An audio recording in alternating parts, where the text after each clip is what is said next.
Now, on this video, I'm going to discuss with you 5 investments that the rich stay away from. By the way, why should we consider what they pick and what they leave?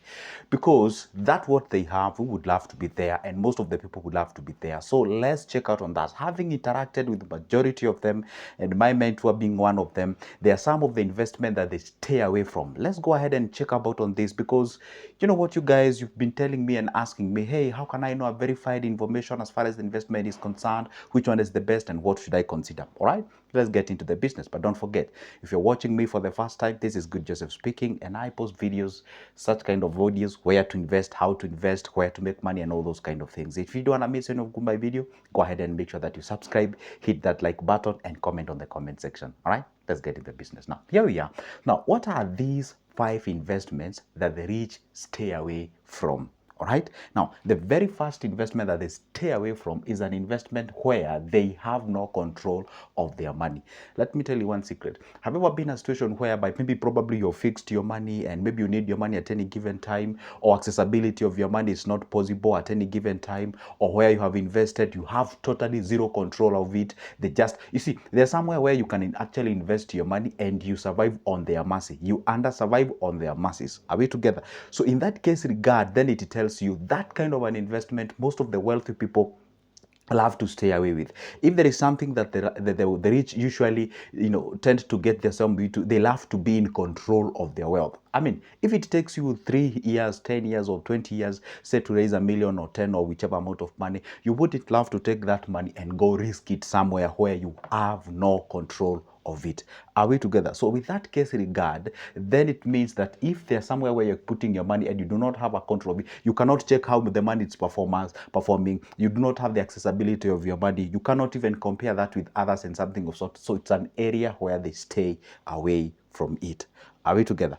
Now, we go to the next one. Investment whose primary target, and I want you to listen to this one very carefully because it's very popular. Investments whose primary target or selling point is how much you make, without clear distinction of how they make money and all those kind of things. Let me tell you one secret.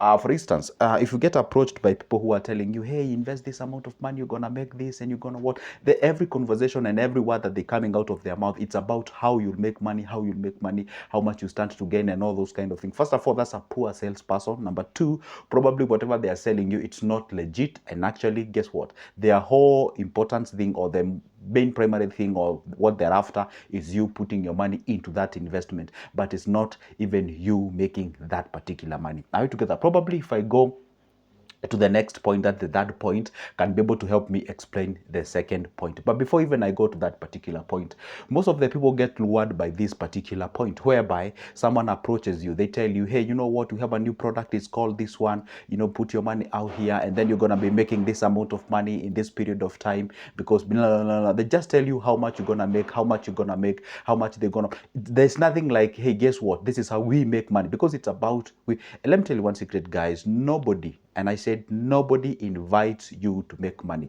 I'm yet to see an individual who gets an opportunity to make money somewhere and then calls people and tell them, hey, you know what, guys, come to this end and let's making money from this particular point. No, it is never about you making money. Whenever somebody approaches you with that kind of a thing, most of them, they are actually after getting money from you. So if their selling point, the ultimate selling point, it's about you making the money without a clear distinction on how they make money and all those kind of things, and they're not running what we call a charity organization, then that should actually function as a red flag and should tell you it's an area where you're supposed to keep away from as fast as you can. I hope I'm making sense up to that particular point. Let me bring forth the third point. Maybe that can help you or help us to understand that particular point.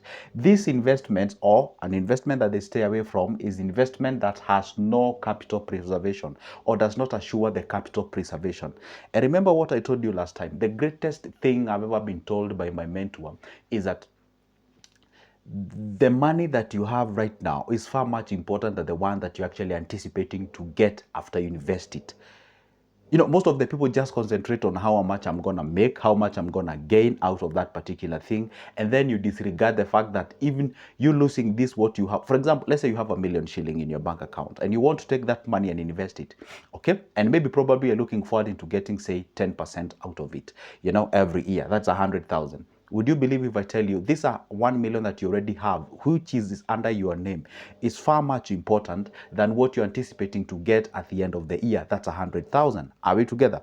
Because that 100,000 that you're actually prospecting to get, it's not under your name. You're prospecting, it's gonna be under your name after 1 year. So when you invest this 1 million bob or 1 million shilling or 1 million, whatever the thing it is, and then you disregard the first rule that you should always keep your capital preserved, then at the end of the day, you can even lose both. You can even lose the capital that you have. As of now, you can lose this 1 million that you have, and you still don't even get that 100 that you have. So if you get yourself into an investment where unless you want to invest that money that you are, you are good at it. I mean, how can I even say it? You're at peace with it. If it goes, it doesn't go, whatever. It is what we call the affordable loss. But if you are not in that particular case scenario, then shouldn't invest in something that does not assure you what we call the capital preservation. At all the time, make sure that there is something called the capital preservation. Is to make sure that you can prolong the ownership of that money from level 1, level 2 to level 3 as you continue forward. Okay? So therefore, the wealthy or the rich, they usually say, you know what, I would rather get as low interest as possible. When everyone is getting 14, 15, 16, 18, 20, 20, whatever, I would rather get my 7% that I'm assured it will be there, and of course has not violated my first principle that I shouldn't lose my primary target, or rather my primary capital, or has what we call the capital preservation. So anything that does not preserve the capital, then that is an investment that they keep away from. It's an investment that they are never interested to get themselves into. For example, what do I mean by capital preservation? For instance, say you want to start a business. You buy things that are perishable. Within a week or something, they have gone bad. Then it means even if you cannot be able to resell those products to recoup back your money. But there's some, there's some of the businesses. For example, if you start something like a hardware, they usually sell these things that they do not even, they kind of don't even sort of don't even have what we call the expiry date. Okay, I know they have, but it's a way after a long time. Okay, so you can be able to resell those particular goods that you are selling, and be able to recoup back the principal money that you had used before. And there's some of the products, or there's some of the businesses. For example, say you are buying milk in wholesale, and then you buy, like, say, a truck of milk, and then within a day or something, there's something wrong. Somebody tampered with the preservation, and then the entire milk goes bad. So you cannot be able to resell that product. So that one actually does not assure you the capital preservations. There's some of the investment they assure you capital. Most of the investment they assure you the capital preservation, especially the bills, the bonds, the MMF, and the fixed income. Those ones, they usually assure you the capital preservation. The stocks may not really assure you the capital preservation, because they usually have what we call the roller coaster, the fluctuations going up, going down, and something of sort. So it's always good. And that's why we say anything that we regard it as a low risk investment, that one assures you the capital preservation. Anything that has a high risk there, the what we call the percentage at which they are assuring you your capital preservation, then it's a little bit low. I hope I've tried the best I can to explain that point. And also that also helped me to explain the second point that I told you, that, how exactly are they assuring you your capital rather than just how much you're gonna make. I really hope I made sense on that particular one. Okay, let's go to the fourth point. New or newer investments. Where other investment they usually keep away from? New or newer investments which have not, or which do not have a verified track record of performance. It's something that just cropped up from nowhere.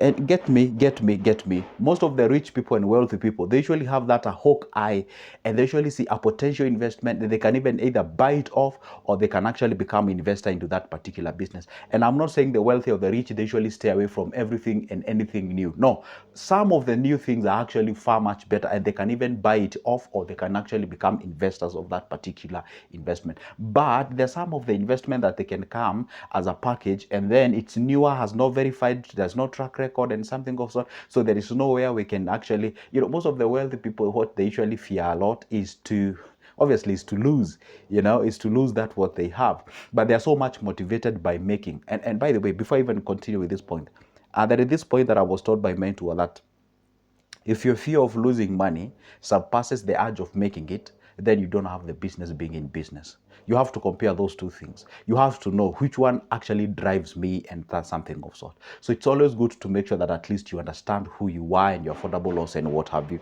So when we say it's a newer investment, yes, it's good, it's promising good returns, looks nice and what have you, but where can I actually verify its performance, its track record? For how long do we have any track record of an individual who ever benefited with such? For how long have you been in operation in business and what have you? So they love to make sure that they understand all these nitty-gritties before they actually commit their money into that particular investment. And for me, if you ask me, I would truly say that is quite of a noble, sort of a virtue that you should have, rather than just anything comes up from nowhere and anywhere, and then you throw your money into in the name of getting that money, and the process you're risking that capital that you have. Or maybe this company, they're actually doing some sort of piloting, and you become one of the people who actually use you as a specimen to do the test as what have you. So, but anyway, it is what it is. But if you feel like you still want to get yourself into it, then make sure that at least you get yourself into it, not with the dear money, but with that cash that even if things go south,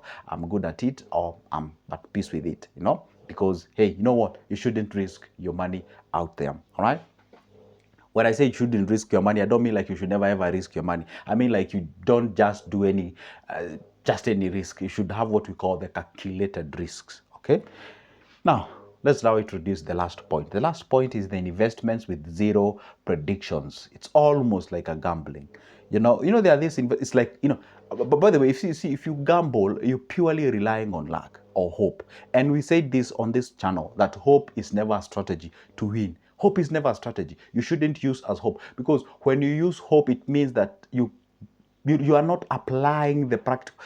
Let me tell you. I'll even put this pen aside so that I can explain this point.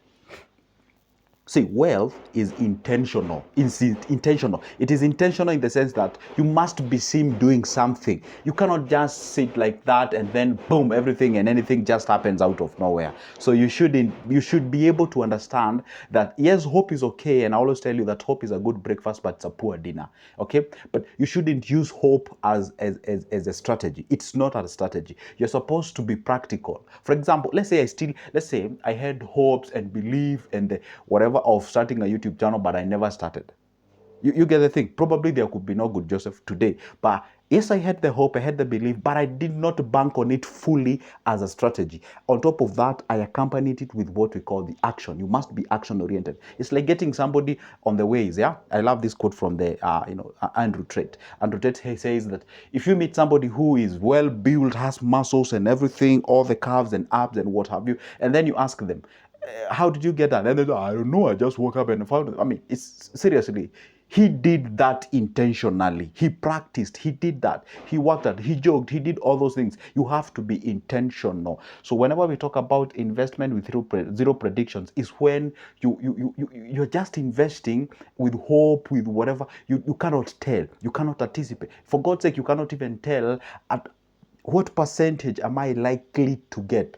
Even if you never answer the question of this particular percentage, but they cannot even answer the basic thing of what you're gonna get. So they avoid those kind of investments. When you tell them a money market fund, okay, they know, okay, it's 10 to 15%. Okay, so that's okay. But if you just invest and you're gonna get something. How can you even invest? If today I tell you I have a company, you come invest with me, and you're gonna get you're gonna get returns. I mean, like, and then I tell you, okay, by the way, our investments are percentage or interest usually fluctuates from 2% to 15%. Now, what am I even saying? From 2 to, so it means it can even go to 2, it can go to 15, can go to 9, can go to 4, like, those kind of things. Usually good to get yourself into an investment where there is usually that what we call sort of a prediction. You may not get it 100%, but at least you can be able to monitor the performance of your money, because we invest with intentions. Are we together?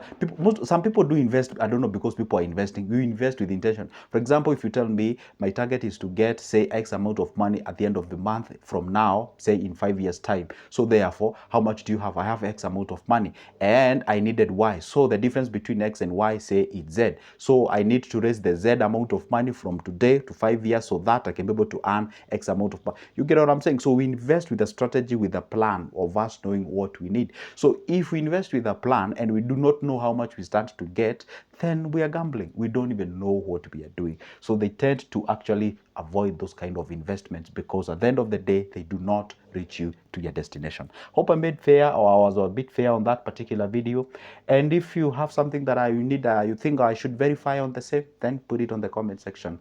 And by the way, don't forget, guys, I'm on a mission of getting that particular trophy of the Financial Coach of the Year.